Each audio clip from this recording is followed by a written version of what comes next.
Thank you so much. Thanks for having me up and let me step this down here.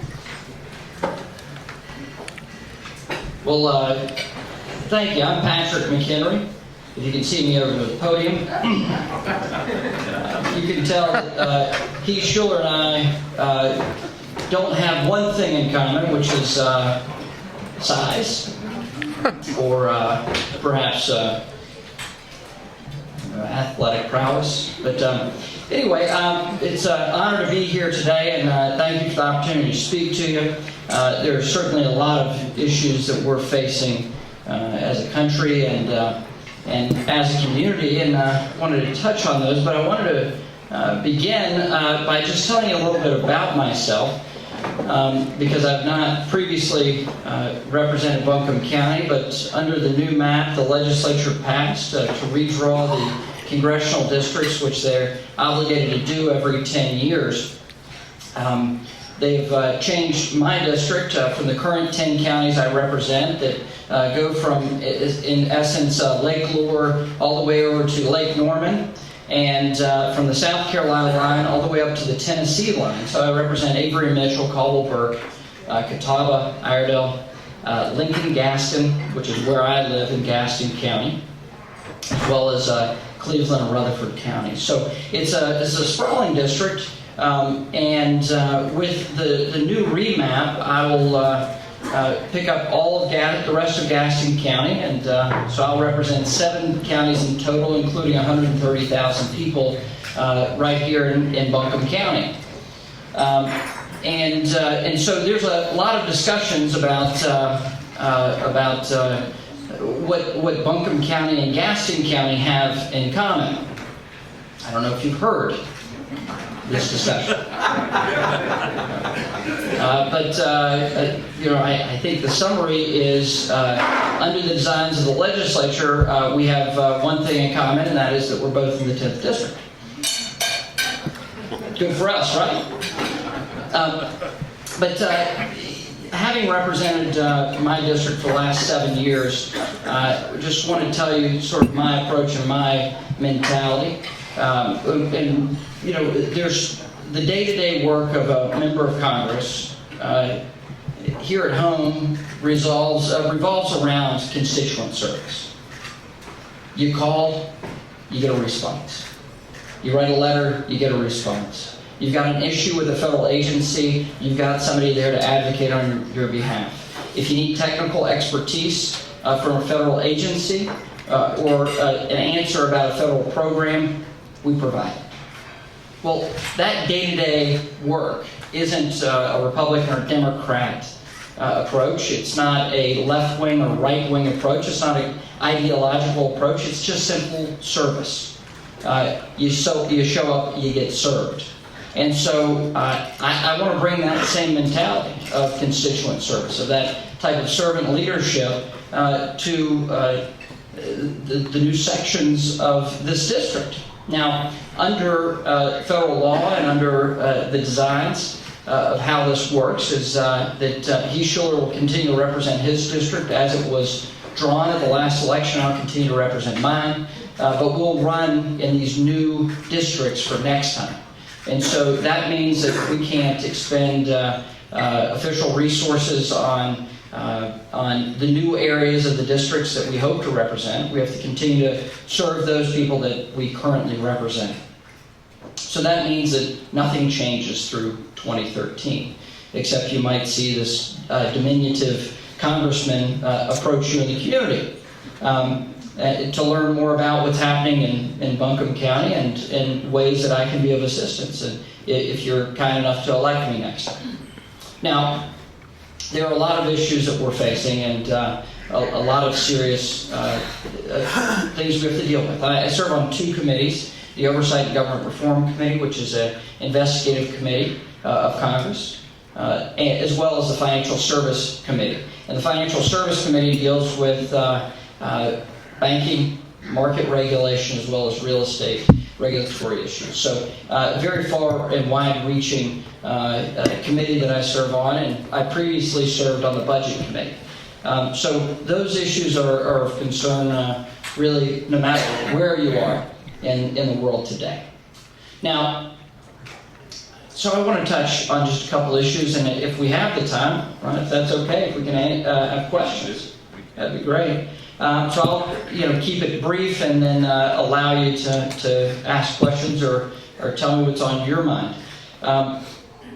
So obviously, what I hear repeatedly is that uncertainty is making matters worse. Uncertainty in terms of the economy, we know. The average business owner knows that and can make a judgment call on that. But uncertainty when it comes to federal regulation is something entirely different. And what we're facing right now is a great deal of uncertainty in the last 4 years out of Washington. And this began with the bailouts and it continues today. It begins with regulation. Just in the last year, this administration has put forward 4,225 new regulations. The Federal Register that deals with all these regulatory issues and gives the details of it is 81,000 pages long for this past year. We have 224 regulations that will have an economic consequence of $100 million or more. This is just in the last year. So the regulations that we're seeing actually cost money. They actually have an economic impact, and many have a very serious economic impact. When you talk about $100 million or more in our U.S. economy, that is significant. So this approach with more regulation isn't making matters worse and is not making the job situation any better. In addition to that, you have the President's health care legislation that the average small business owner, even the large business owner, can't determine the cost basis of employing a new person. That has a restrictive effect on the economy. Additionally, we have a real challenge to actually get capital, whether it's a small business who wants to expand or keep a going concern, or somebody with a small business idea. The Dodd-Frank Act that was passed just over a year and a half ago is very significant. Very significant. And many things in the legislation are positive. Opening up the markets to more clarity and certainty will be helpful over the long term.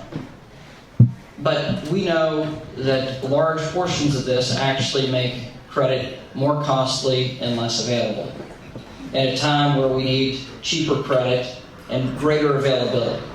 So the Dodd-Frank Act and large portions of it actually have a very restrictive effect on small community banks, even regional banks. And this was in reaction to the overreach of the Wall Street banks, the biggest of big banks, not the community banks. Unfortunately, it was a one-size-fits-all approach, and that has harmed small community banks and limited their ability to lend. It's also added to uncertainty in their ability to lend. And obviously, not all of them are in equal shape, as we've seen with recent headlines. So that is of a great concern. And finally, what we are watching now in Washington is this debate that we've seen over the last 6 months, really over the last year, about the federal budget. Severely out of balance, red ink for as far as the eye can see. Now, I can make a partisan statement and lay the blame at this president, but that's not actually in keeping with what we know. The last president was not a responsible spender. The last president overspent, but this president simply spent more, and the budget is completely out of balance. We also are spending a greater portion of our economy coming out of the federal government. Our historical baseline is about 20% of our economy is federal spending. Right now it's 24%. That's historically, it's the highest percentage of our GDP coming out of federal spending, or indebtedness, or overspending. Well, that's a dangerous position we're in. Since World War II, we haven't seen this amount of federal spending as a percentage of our economy. That's dangerous. And at a time where nothing changed with the tax code, but the tax code is producing about 14% of our economy in federal revenues. So why is that? Well, it's out of an inefficient tax code, yes, but it's because people aren't working. And if people aren't working, they're consuming government resources. That's a part of the budget problem we're facing. But you're also not able to pay in. If you're consuming government resources, you're not paying in. And so we have a real challenge here to balance our budget. There's been a lot of debate about what the super committee should do, whether they should go big or simply try to pare down government spending and get some consensus there. I, for one, believe that in a time like this of economic uncertainty and people struggling, that we shouldn't raise taxes. Now, I don't think that should be a very dramatic idea. This president extended the 01 and 03 tax cuts for another 2 years because of that. And so what we need now is certainty in the tax code and simplification in the tax code. So we would have a more efficient tax code. I think that would help us. That would help the economic situation. So that's a lot of the discussion about the problems and challenges we're facing. The solution that we have to come up with, and the solution we should focus on, is a matter of us being more competitive internationally. That means making sure that our educational system is the best in the world, that we have education and training programs that provide a real advantage to our young people and to those that are out of work.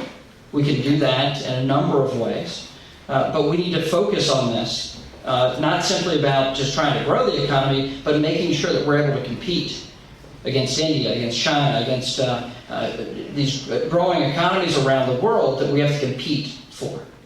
And that means making sure that the tax code is right and competitive, that a regulatory regime and lawsuits are appropriate for a growing economy, that we have an educational system that simply isn't about churning people out, but about giving them skills and the advantages that we should be able to provide them so they can keep a job. The biggest discrepancy in this economy right now is not about wages. It's actually about skills. And when we talk about the inequality of wages, it's really about an inequality of skills at its heart. Beyond that, once we give folks better skills, they have a better opportunity to make their way in society. That's borne out by our statistics. We see our headline unemployment rate is right around 10%. If you look at those with less than a high school degree, it's over 16%. For those with a college degree or greater, it's less than 6%. So 16 or 6. It's a difference between riding the economy and the waves of the economy or actually making your own way. And when you have skills, you can do that. So those are part of the solutions. And I think we can actually work through this. I really do. But that's what's on my mind today, and I want to tell you, I respect Asheville and I respect Buncombe County. It is the economic heart of Western North Carolina.